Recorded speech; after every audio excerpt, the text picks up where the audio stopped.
مرحبا بكم في قناة عرب في كوكب اليابان وفيديو جديد واهلا وسهلا.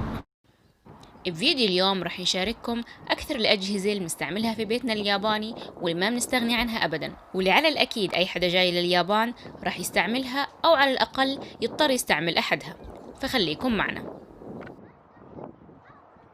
أول جهاز ما بستغني عنه في بيتي الياباني اللي هي الكوتاتسو.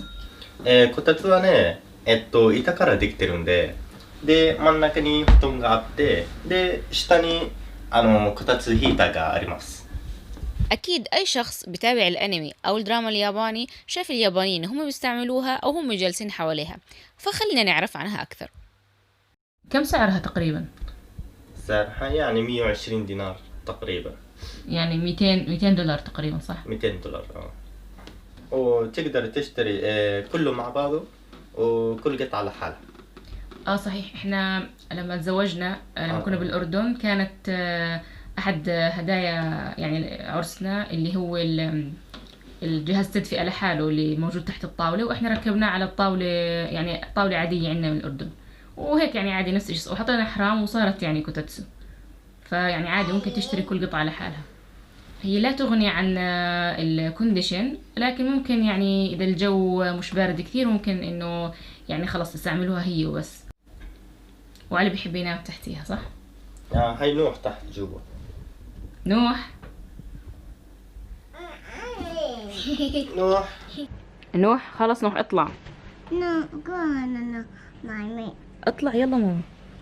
I'm going to the and go to the my mate. الكوتاتسو اختراع قديم واستعملوه يعني أيام زمان، لكن أيام زمان كان عبارة عن حفرة بالأرض يحطوا فيها فحم ويشعلوه، بعدين يغطوه، بعدين يحطوا الطاولة واللحاف، فيعني استخدموه قديما. لكن الآن يعني كله على المدفأة الكهربائية، والآن في منها أشكال وأحجام مختلفة، وممكن أحيانا بالسوق تلاقي بعض القطع اللي زيادة إلها، مثل هاي القطعة اللي بتزيد من ارتفاع الطاولة. يعني بشكل مختصر الكوتاتسو عبارة عن جهاز تدفئة كهربائي مركب أسفل طاولة خشبية مغطاة بلحاف حتى يمنع تسرب الحرارة، وصراحة هي محببة إلي لأنه يعني بتلم العيلة حواليها، حتى الكل يعني بصير يحرص إنه يستمتع بدفئها، لهيك يعني ما بستغني عنها. احنا صورنا هذا الفيديو خلال شهر رمضان، ولأنه فيديوهاتنا عبارة عن فلوجات وبداخلها المعلومات اللي بتحكي عن اليابان، فرح نشارككم بعض الأشياء اللي عملناها خلال الشهر الكريم. السنة الماضية بإحدى تجمعات العيد قابلت صديقة يمنية، وسبحان الله طلعت يعني ساكنة قريب من عندي، والآن يعني هي من صديقات العزيزات جدا علي، واليوم احنا معزومين عند هذا الإفطار.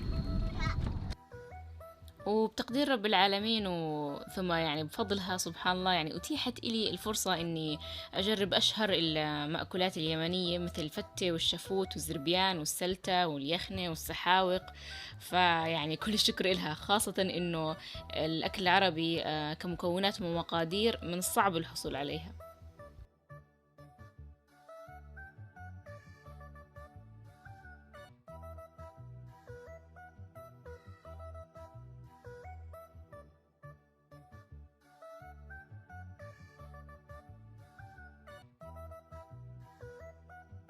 ثاني إشي رح نحكي عنه اللي هي الحماصة الكهربائية، بس قبل هيك خلينا نحكي شوي عن الغاز باليابان. الغاز باليابان بشكل عام يعني بتلاقيه بالشقق بشعلة واحدة أو بشعلتين أو انطرت يعني 3.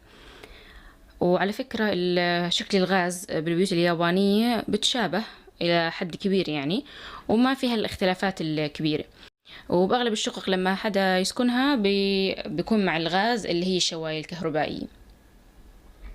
وزي ما انتم ملاحظين الغاز يعني مع المطبخ، فبيتي هذا وبيت القبل لما سكننا كان صحيح حجم الشواية صغير، لكن بتوصل درجة حرارتها إلى 300 سلسيوس، واليابانيين على أغلب بيستعملوها عشان يشوا السمك أو يحمصوا الخبز، وبتشتغل على البطاريات.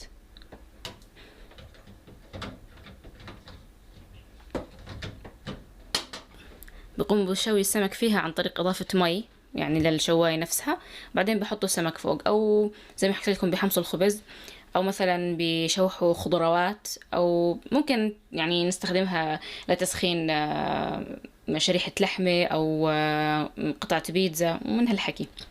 ثالث جهاز اللي هو طباخ الأرز، حكينا عنه بفيديو قبل، بحط لكم رابط الفيديو بصندوق الوصف. لأنه اليابانيين طبعا باكلوا رز كل يوم، يعني فطور وغدا وعشاء، فكل البيوت فيها طباخ الأرز. بس بقوم بغسل الأرز، بعدين بحط رز ومي وبحطه بالجهاز، وساعة بيكون جاهز، وفي بعض ممكن توقت يعني لمدة نص ساعة. رابع جهاز اللي هي الخبازة. الخبازة برضو كمان حكينا عنها بفيديو قبل، بدون ما نعيد الحكي بحط لكم رابط الفيديو بصندوق الوصف برضو. هي مش بس للخبز، فيها تقريبا هي فيها 11 برنامج. مثلا غير الخبز في للبيتزا، عجينة البيتزا، وفي لعجينة الأنواع، يعني بعض أنواع الخبز الياباني. خلال شهر رمضان نظمت مجموعة نسائية مسابقة رمضانية أونلاين للأطفال، يعني أطفال عرب الموجودين باليابان، وكانت يعني من عدة محاور. أحد محاورها كانت القرآن، لكن علي يعني شارك بمحور آخر، فمن باب تشجيعه حكيت له يعني بعد ما تحفظها راح أصورك إن شاء الله، ويعني أحط الفيديو تاعك بالقناة، فنستعرض لكم الفيديو الصغير. أنا مسلم، أعبد الله والله خلقني وسواني سنر. الله يراني في كل مكان ولكن ما استطيع أشوفه.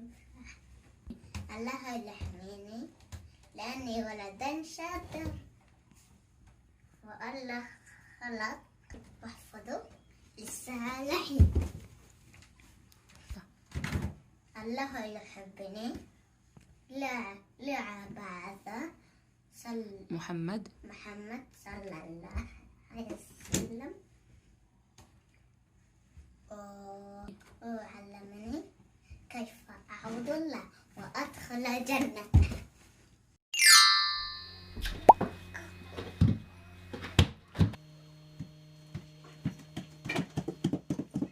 رابع جهاز رح نحكي عنه اللي هو جهاز إزالة الرطوبة. هذا الجهاز كثير كثير كثير مهم، يعني أي حدا ساكن باليابان يعني لازم ما يستغني عنه أبدا. أول ما إجينا وسكننا باليابان، بعد يعني إحنا إجينا تقريبا هيك بشهر 10، لسه ما كنت حاسة برطوبة الجو. خلينا نكمل.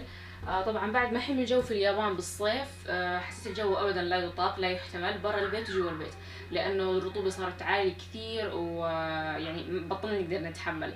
وبالاضافه طبعا انه باليابان بالصيف احيانا بيجي اسبوع كامل كله مطر، فلا بنقدر نغسل اواعي وننشرهم برا ولا حتى جوا البيت، لانه الرطوبه جوا البيت كثير عاليه، فالاواعي ما بتنشف. واخر اليوم لما يعني يتعبى، بعد ما يكون شفط المي اللي بالهواء، بتعبى هذا الجزء السفلي منه، واحنا بنفضيه.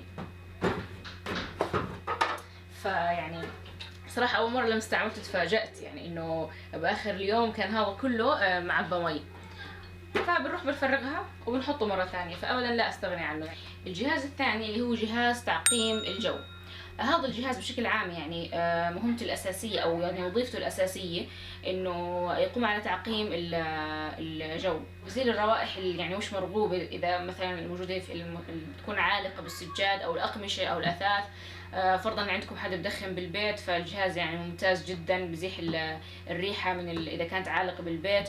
وحتى إذا خاصة يعني إحنا هون باليابان البيوت كثير صغيرة، فممكن تستعين يعني ربة المنزل تستعين فيه بحيث يعني يزيح ريحة الأكل من البيت. خلال هاي أزمة كورونا تزايدت مبيعات هذا الجهاز، جهاز ترطيب الجو، وزاد الطلب عليه، لأنه بعد ما حكت إنه الحكومة اليابانية إنه المحافظة على درجة رطوبة معينة عند مستوى يعني معين أو مستوى معتدل يعتبر من أحد الإجراءات يعني لمحاربة الفيروس.